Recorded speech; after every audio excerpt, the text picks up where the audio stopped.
Bom dia para o nosso bom Deus, bom dia para todos nós que mais uma vez estamos aqui reunidos para mais um Evangelho segundo o Espiritismo. Como é bom começar o dia na presença do Pai. Então vamos agradecer esta oportunidade. Vamos começar o dia agradecendo a Deus por mais uma oportunidade de viver. Que tenhamos hoje muita fé no amor de Deus. Não importa quantos obstáculos encontraremos hoje, Deus seguirá na nossa frente, abrindo todos os nossos caminhos. Porque hoje é um novo dia, um novo recomeço. Então vamos procurar uma posição agradável, vamos serenar a nossa mente e vamos visualizar a imagem do Cristo que já nos acompanha. Vamos começar a conversar com Ele. A mensagem de otimismo de hoje, meus queridos, do livro Otimismo Todo Dia de Lorival Lopes, é a de número 124. Diz o seguinte: é você que faz o problema. O problema é grave e difícil para um, mas fácil e simples para outro, posto que varia a inteligência, a energia e o sentimento de cada qual. Se você ficar vacilante, tímido ou mesmo raivoso, o problema se avoluma, se complica. Mas se for decidido e calmo, ele se reduz, facilitando a resolução. Não mostre fraqueza nem julgue o problema difícil, para não sofrer com a resistência dele. Considere-o simples, para que ele assim se torne. O problema só é grande para quem é pequeno. Quando você cresce, o problema desaparece. Que assim seja. O capítulo de hoje do Evangelho segundo o Espiritismo é o 10º. Bem-aventurados que são misericordiosos. Item 7. O sacrifício mais agradável a Deus. Jesus disse, lá em Mateus capítulo 5, versículo 23 e 24. Quando estiverem fazendo a oferenda diante do altar e lembrarem-se de que seu irmão tem alguma coisa contra vocês, deixem a oferenda ao pé do altar e vão primeiro se reconciliar com seu irmão. E só depois voltem para fazer a oferenda. Que assim seja. Pois é, meus amigos. Vamos refletir sobre essa passagem de hoje do Evangelho. Aqui nessa passagem, Jesus está nos ensinando que o sacrifício que mais agrada a Deus é reconhecermos nossos erros, ou seja, nos arrependermos. E depois do arrependimento, deixar do lado o orgulho e o egoísmo. E aí, corremos atrás para repará-los, enquanto estamos a caminho. Ou seja, enquanto estamos convivendo junto no mesmo mundo. Caso contrário, Seremos entregues ao juiz, o juiz nos entregará ao guarda, que nos conduzirá para a prisão. E de lá só sairemos quando pagaremos o último centavo. Estas são palavras de Jesus que precisamos refletir. De que prisão Jesus está se referindo? A prisão da culpa, meus amigos. Porque a culpa, ela nos aprisiona. E nós só nos libertamos dela quando nos livramos de todos os nossos erros cometidos. Por isso, meus amigos, que aquele que quer ser discípulo de Jesus e quer agradar a Deus, se errou, tenha a coragem de dar o primeiro passo para reconciliar-se. Limpe seu coração do ódio, do rancor, elimine o orgulho e, principalmente, saiba perdoar. Porque o perdão liberta. Enquanto a gente não perdoa, a gente não dorme, a gente não come.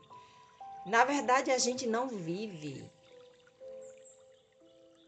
Por isso a importância do perdão. Este é o sacrifício mais agradável a Deus. Só assim, meus amigos, diante do arrependimento, do perdão, nós estaremos livres 100% e em comunhão com Deus. É difícil? Talvez sim, mas para Deus nada é impossível. Basta a gente querer. Porque quando a gente quer uma coisa de verdade e pede ao Pai força, Ele nos dá. Então vamos deixar o orgulho de lado. Porque o orgulho, o egoísmo, estas duas chagas, elas nos destroem. E às vezes a gente deixa de fazer coisas na nossa vida por causa do orgulho. Porque vai se achar inferior ao outro. Vamos acabar com isso. Vamos limpar o nosso coração da raiva, da mágoa. Sozinho é difícil. Por isso que precisamos da força do Pai. Todos os dias, orar e pedir a Ele força, que Ele nos ajudará. Ele colocou do nosso lado um anjo guardião, que sempre está conosco. Este anjo fica triste quando nos dá boas intuições e a gente não escuta. Aí ele se afasta um pouco e deixa as coisas acontecerem. Depois a gente sofre. Ainda tem gente que diz: Deus não me ajuda. Ajuda sim. Quantas vezes Deus está nos chamando e na correria do dia a dia a gente não escuta. Precisamos parar alguns minutos para conversar com Deus. Isso não é um sacrifício. Nós temos tempo para tudo nesta vida, principalmente o tempo para perdermos no celular.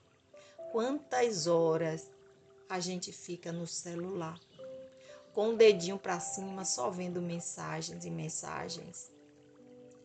E não tem tempo para conversar com Deus? Pensemos sobre isso.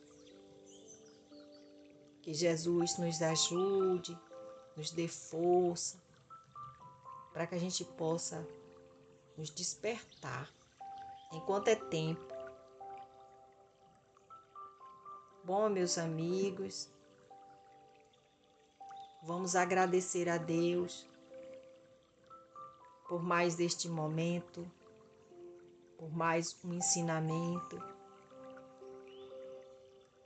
Agradecer a Deus pela vida, pela oportunidade de estarmos juntos. E vamos vibrar pelo nosso planeta. Vamos vibrar pelo nosso país, por todos aqueles que neste momento estão em aflição, por aqueles que ainda não conhecem a Deus, ou se conhecem, se negam a acreditar que Ele existe.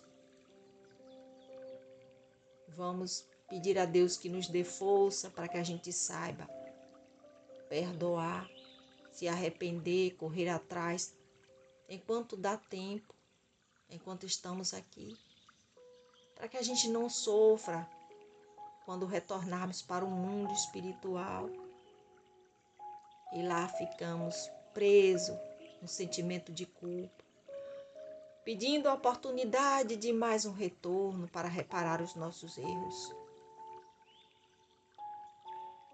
Vamos agradecer a Deus pela família que Ele nos deu, pelos irmãos, pelo Pai. Vamos agradecer a Deus pela comida que chega à nossa mesa, pelo nosso trabalho, porque muitos estão aí desempregados, não têm um prato de comida para comer, dependem dos outros. E nós temos tudo isso. Vamos entregar nas mãos do Senhor aqueles que estão passando por dificuldades, aqueles que se encontram doentes nos hospitais, em casa, aqueles que não sabem perdoar. As nossas crianças, os nossos idosos, os amigos que se viciam, os nossos entes queridos que já partiram para a pátria espiritual.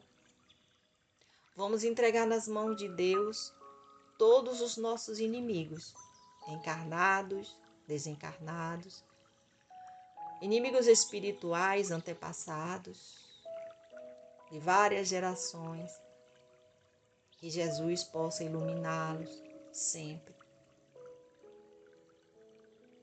E vamos pedir força, fé, resignação, para que Ele nos ajude sempre. Que assim seja. A reflexão final de hoje diz o seguinte: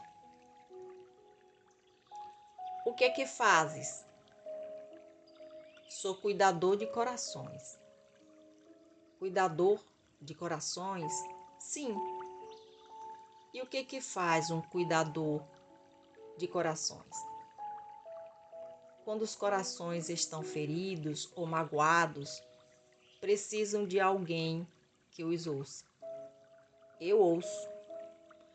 Precisam de ternura. A ternura ajuda a cicatrizar as feridas. Quando os corações estão partidos, precisam de alguém que os ajude a apanhar os bocadinhos que caem no fundo da alma. Eu ajudo. Quando os corações estão pisados, precisam de alguém que lhes dê colo. Eu dou. Quando não conseguem adormecer, eu embalo-os e conto-lhes histórias. Conto histórias do que será. Os corações precisam de esperança. Quando os corações estão desanimados, eu abro o meu e mostro-lhe que há sempre uma razão pela qual um coração tem de bater. Precisamos de mais cuidadores de coração, porque muitos estão doentes por terem esquecido de si mesmos, dos seus valores, de se alimentarem e viverem o que importa. A vida moderna trocou a importância do coração pelo ego, que reside na cabeça, e fizeram com que o ser humano passasse a cultuar as aparências, o dinheiro, o poder, e quando no vazio, onde se afundam, recorrem às alienações da bebida, das drogas, das baladas e das falácias proferidas por falsos líderes que os conduzem ao sofrimento da inquietação e do desencontro com o sagrado que habita em si. Quero ser um cuidador dos corações, começando pelo meu, que exige atenção e cuidados para não ser levado na enxurrada das massas sofredoras. Vamos despertar e que Deus nos dê força nesse despertamento. Que assim seja, assim é e assim será. Graças a Deus.